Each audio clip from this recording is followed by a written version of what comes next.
When everything we consume is the worst thing ever by some mouth breather on the internet, how is anything truly the worst thing ever? Time for the only podcast to officially create a list of the worst movies ever made. The only one. For real. Worst movies ever. Worst movies ever.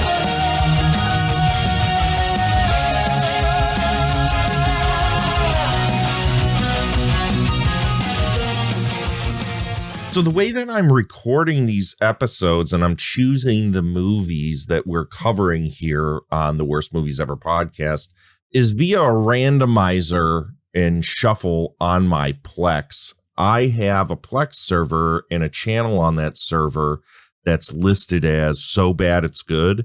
And this is a culmination of, we're talking at this point over 12 years worth of movies that I've had in my personal collection that I digitized and things that fans and friends have given me over the years. And a lot of things that are on that list are movies I haven't seen yet.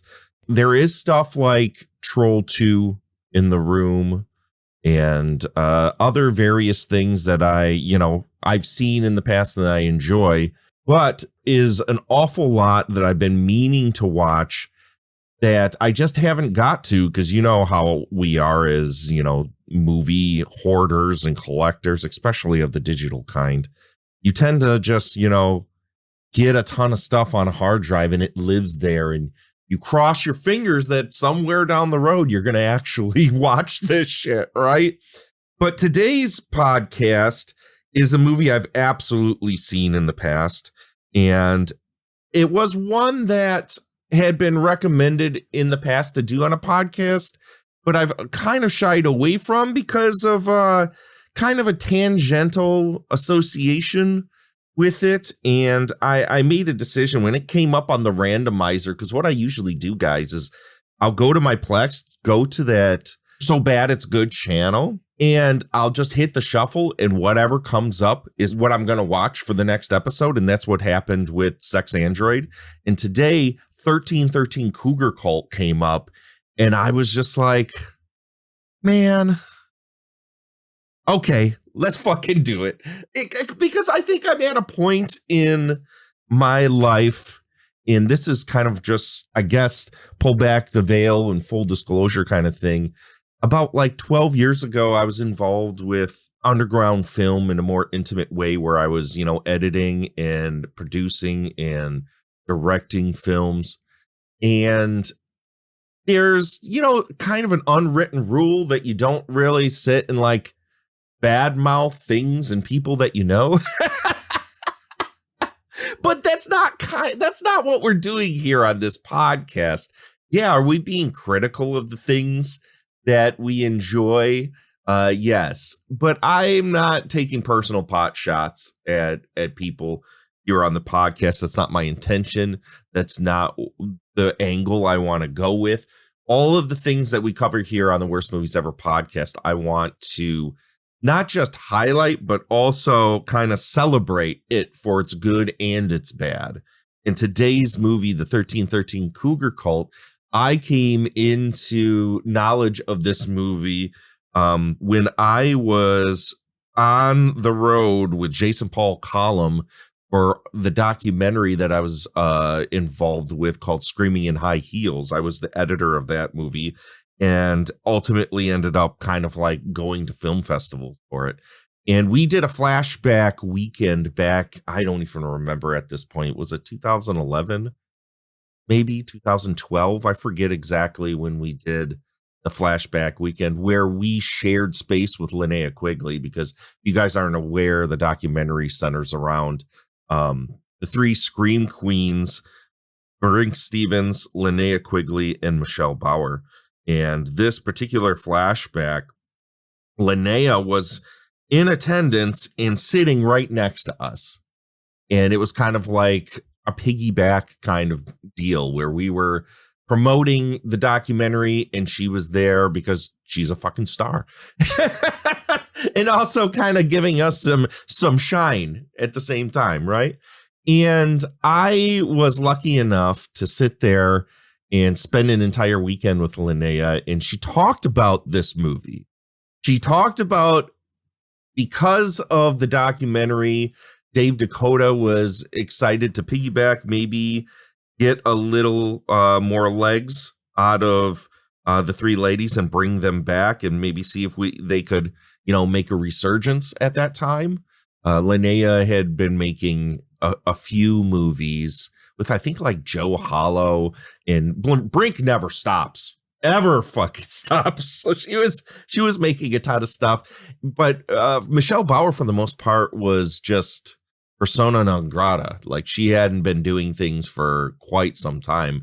So 1313, Cougar Cult, and the documentary Screaming in High Heels were kind of like the renaissance of these three, where they were getting back into the spotlight and maybe making a second, third, or fourth, or whatever you want to consider it, run at being stars again. And I remember sitting and talking to Linnea about 1313 Cougar Cult, and she was genuinely like excited and happy, but as with anything, tongue firmly planted in cheek about it. And after that weekend spending talking about it with her, and then it took a while for it to come out. When it finally came out, I remember watching it going, oh man. Because you always want everything when you talk and meet genuinely great people. And I feel like those three ladies, when I've met them, have been genuinely wonderful people. Like, Linnea is so sweet, and so is Brinke Stevens. I've only shared like a Zoom call with Michelle Bauer, so I don't really know her at all. But those other two I've spent time with personally, and they were both so wonderful. So you never want to like put anything bad out there, say anything bad. And today I was a little hesitant to come on and do this because this is not a good movie.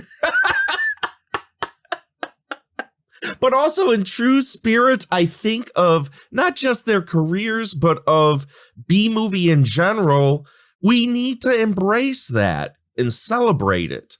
And no better movie to sit on the Worst Movies Ever podcast and do that with than this ridiculous fucking thing called 1313 Cougar Cult, made in 2012. Thank you for sticking with me through that whole preamble, guys.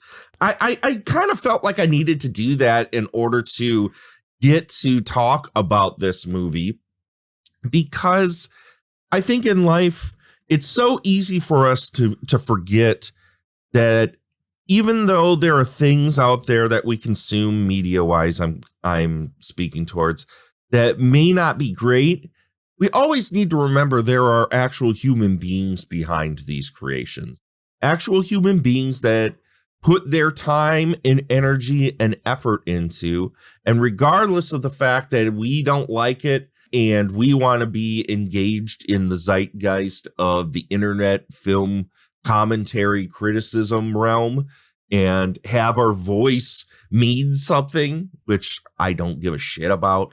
Kind of do this podcast for fun, and I love being able to sit and talk with other people about really stupid movies. We always got to just remember that there are humans there, and that we should always treat them with respect, right? But everyone should have a little humility, right? Like, I've been involved in movies that aren't good.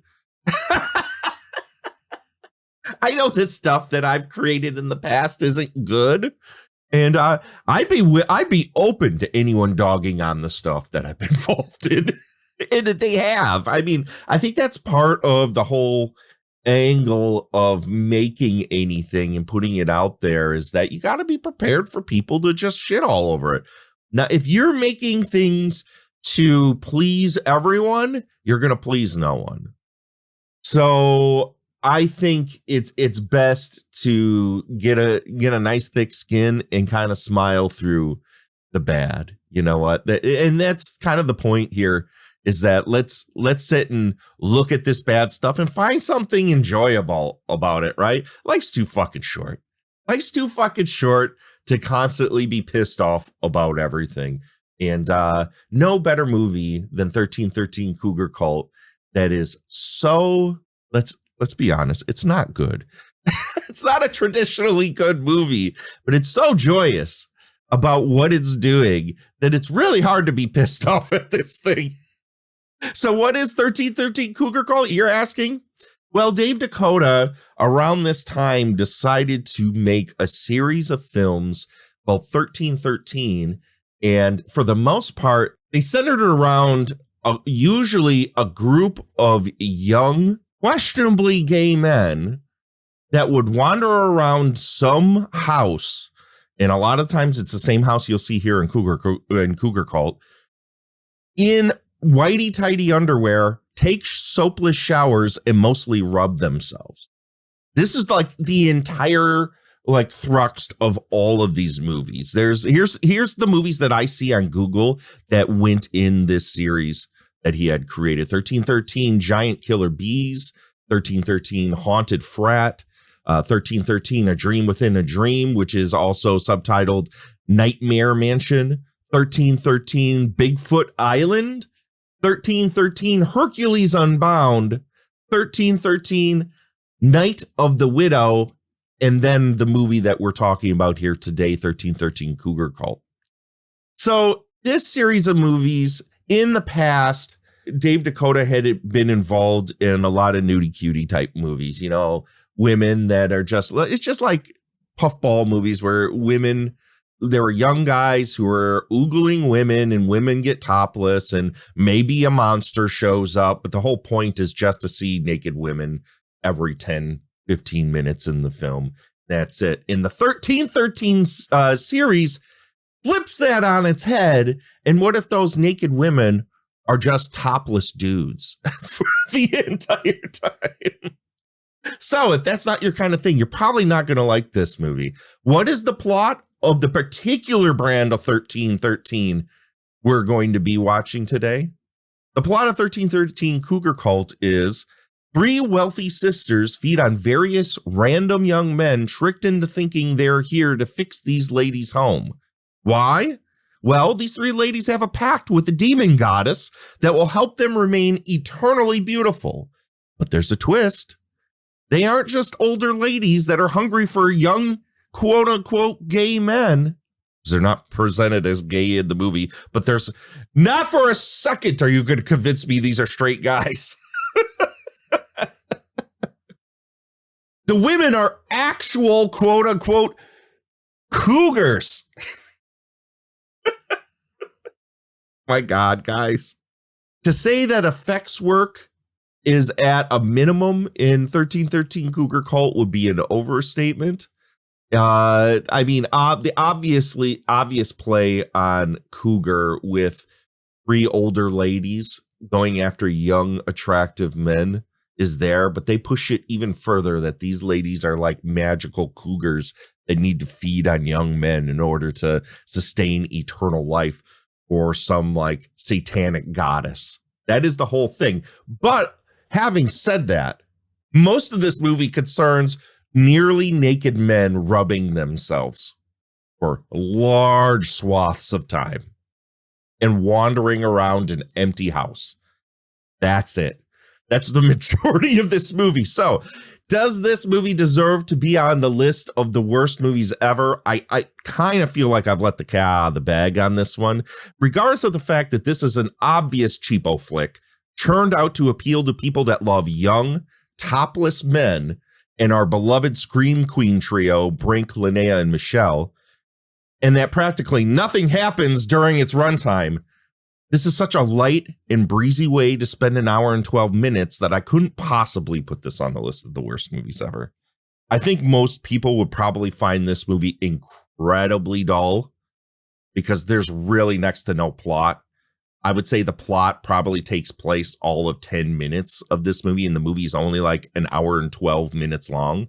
And the majority of this movie, we're just watching topless dudes rub themselves in soapless showers with garden hoses, in bed, in other various places that I think a lot of people, other than people that really like to see attractive young kind of muscular men, you're going to get bored. There's really not much to this movie. But if you like Brinke, Linnea, and Michelle, who are always charming in almost everything they do, it sustains this movie. It really does. So it's seriously one of those so bad it's good movies that I would recommend to anyone that just wants to have a laugh and wants to put something really silly on in the background. But if you're looking for a real ass movie, this ain't it, brother and sister. This is not fucking it. What is good? Obviously, as I had said before, Brinke, Linnea, Michelle, they, as always, are absolutely wonderful in this movie. They know what this is, and they bring such a light, playful presence to this movie, a movie that could have easily been forgotten and unseen otherwise. If there were anybody else in this movie, literally anybody else, nobody would give him two shits about this. And that's why hardly anyone's seen any of the other 1313 movies. When you jump into the other 1313 movies, and it's the same fucking thing, just kind of rando, extremely attractive young men, nearly naked, just taking soapless showers and wandering around spaces, you get pretty fucking bored with it. But because these three are in it, and this is another good, is that the script is pretty fucking playful and actually decently written for the kind of just completely stupid schlock that it is, that it sustains you through this complete non-movie.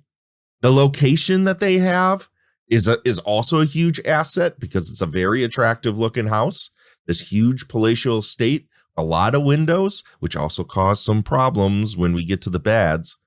But for the most part, everything looks decent in this movie. Let's get to those boys.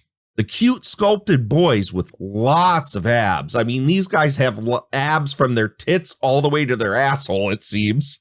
Are very easy on the eyes, guys. Extremely easy on the guys. So for my gay boys and for my ladies that like looking at very sculpted young hot dudes, you're in for a treat. This is, and as I had said before, this is a great play on prior work by similar directors like Jim Wynorski or Dave Dakota back in the day, or Fred Olin Ray, where they would have these cheesecake movies with women that were doing similar things. And it's a great kind of like flipping of the script on that kind of stuff. Personally, as much as I find these movies incredibly dull, they have a place in this world. There's going to be those straight guys that are going to be like, fuck this shit. Nobody wants to see guys do this shit. And guess what? There are people out there that do. So I think that's a positive. I would love to see more of this put out there. The tone of this movie is extremely light and fun. There's nothing dark about it. And there's literally nothing at stake in this movie whatsoever. That could be seen as a bad, as like, well, what's really hooking me into this? You know what's hooking you into this? Nearly naked dudes. That's all that's hooking you into this movie. So it makes it a fairly relatively fun watch to do with friends that are just looking to goof on a movie, because the three ladies are so charming and everything they say is kind of goofy and everything they do is kind of goofy, that it's a really easy watch with friends. And I would totally recommend that. And having said that, the movie is basically a play on Nightmare Sisters, a previous work by Dave Dakota. So if you see Nightmare Sisters, you kind of get the idea of what this movie is, because Brinke, Linnea, and Michelle are sisters that are basically possessed by a demon in order to ensnare young men in order to live forever and resurrect a demon. So it's like basically the same plot as Nightmare Sisters, just a little bit different, One huge plus in it could be seen as a negative, is that this is a really short movie. I mean, it's only an hour and like 12 minutes. But even having said that, I think if this movie had only been like maybe 40 minutes long, it would have been perfect. but at an hour and 12 minutes, it's a little too long. But at least it's not an hour and a half, or it's not an hour and 50 minutes, right? So that's a huge positive to me. There is this scene where the ladies, and this is another positive I'll give you guys, where the ladies are doing rituals, and they have to, within a specific amount of time, do this ritual with enough guys to sacrifice to this goddess in order for them to live forever. When they're doing this ritual where it's mostly just this, nearly naked dude in whitey tighties, supposedly sleeping entranced in a bed, just rubbing his tits and his abs for like 10, 12 minutes at a time. They come in and are sprinkling what's supposed to be dust all over him, and it's just glitter. So all you're seeing is like this sweaty guy rubbing his bare abs and chest with glitter all over it. It's fucking hilarious. Perhaps one of the gayest things I've ever seen. It's fucking wonderful. I loved it. And my last good that I'm going to put out there is that there's this character toward the end where the ladies are starting to like possess and control the men that are there, because they put an ad out there for, handymen so that they can, because they don't want to go out into the world. They just want to stay at this mansion that they're at. So they put an ad out there to get handymen to come and fix and, be like their waiters or pool boys or whatever. And one of them has caught wind as to what's going on. So they have one of the guys, because there's like 3 of them, call another friend and have him come by. And this other friend, Lance, shows up, who is just a fucking dickhead. Just a fucking dickhead. And he gets possessed, but by the end, when evil is vanquished and he wakes up in his whitey tighties covered in glitter and oil, he literally looks at his friend and goes, "There better be a good explanation as to why I'm covered in oil." It's fucking goddamn hilarious. Like every time he speaks, it's fucking worth it. It's totally worth it. And when they leave and he busts past them, trying to get out of the mansion to get away from the situation that just happened, and they're like, "Yo, Lance, what's going on? Why don't we go hang out?" And he looks over and goes, "Get bent, nerd." Fucking leaves. So Lance, best character in the movie. What is bad? Of course, this movie is dirt floor cheap. And anybody that has seen anything of this era of Dave Dakota, and we're talking a talking cat and all the rest of these 1313 movies, know that these are like weekend movies. I could be wrong by this, because I believe that Linnea had told me she had only been on set for a few days and that's all they shot of her. But this movie is dirt floor cheap. From the post-production, which includes it looks like there's an apparent lack of color correction, which I could be wrong about. And it mostly could be tied to what looks like a mixed color situation, because there's so many, windows in this house that they're at, that whoever set up the lights used a tungsten source, and all the lighting coming in through the windows is obviously, like a higher Kelvin temperature. So it's blue. So there's always these hard orange and blues that don't really look great, and it looks really amateur. So at times it looks like this movie was never color corrected, but I think that could be attributed to that. Like exposure levels, most of it looks like they tossed a color LUT on top of everything that blows out the whites and the blacks. There's nearly non-existent special effects in this movie. Plug and play After Effects lightning effects and PowerPoint levels opening credits with stock porno type music playing over it. The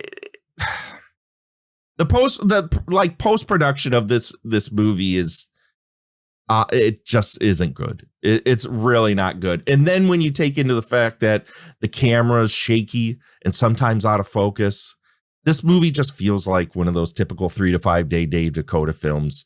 that he kind of like hung his hat on back in the day. Something to toss together to get out there and make some money on streaming. And I mean, hey, that's what exploitation filmmaking is about, right? Maximize your profits by not spending a ton on production and chimping and trying to do everything yourself. So having said that, it's just the movie's cheap. So it might take you completely out of it if, you know, the charm of the acting and the people that are in it and the script doesn't do anything for you. It's kind of a hard pill to swallow. And talking about the acting in this movie, the boys that are here, those really cute boys, obviously here because they're cute and not because they're convincing actors. Like in any way. Conveying fear? What is that? No one would ever be convinced for a single second. And all of these guys in this movie are presented as straight guys that are supposed to be lured in by these, you know, very beautiful. And hey, even at the age that they're at in this movie, Brinke, Linnea, and Michelle Bauer are gorgeous. Stone cold foxes and smoke shows. So of course these guys, if they were straight, would be absolutely all about this. But you can't convince me for a second any of these guys are straight. Not for a single fucking second. So that whole illusion falls apart almost instantly in this movie. As I had said before, tons of soapless showering boys, and it's the focus of the film with extended sleeping boys on beds, rubbing their chests, boys spraying themselves with hoses endlessly. If you don't like water cascading down nude male chests, you won't enjoy this movie. It's like 60% of the movie. There's so much walking around the house in reused footage in this movie. So again, I bet you if they got rid of the constant, like endless, and some of these scenes go on for like 10 minutes a piece, like cascading water down rippled abs sequences in this movie and the reused footage of the ladies doing like seances, because it's the same footage over and over again, this movie would be half its length. The audio from times is very less than stellar because it seems like it's all just an onboard mic that they're using. And it's very echoey in this extremely huge open house. And sometimes it's for the worse because you can't really tell what they're saying. But I don't know if that's really like it really matters. That feels like nitpicking at this point. There's a lot of scenes where people are running from sound effects rather than actual threats. Like these three ladies turn into quote unquote actual cougars, and we'll get to that when we get to the what the fuck section. But you never see anything actually chasing these guys. You just see a camera, almost like Evil Dead cam, chasing after them with sound effects of cougars. That's it. So again, nothing is convincing about anything that's going on. There's also another bad is obvious advertising with wall art in this movie. There's like a framed advertisement of a pizza joint in New Jersey in a bedroom. Who the fuck would do that? Yeah, man, there's nothing that relaxes me more in my day than a pizza joint's advertisement framed in my bedroom. When I wake up in the morning, I get to look at that. In typical exploitation shit, where it's like there's a movie poster for like Scream Bloody Murder. Again, right next to the other thing that I just described. So obvious advertising. And my last bad of this movie is there's a dude named Cooper Smith in this movie in which everybody says his name at least 5 million times.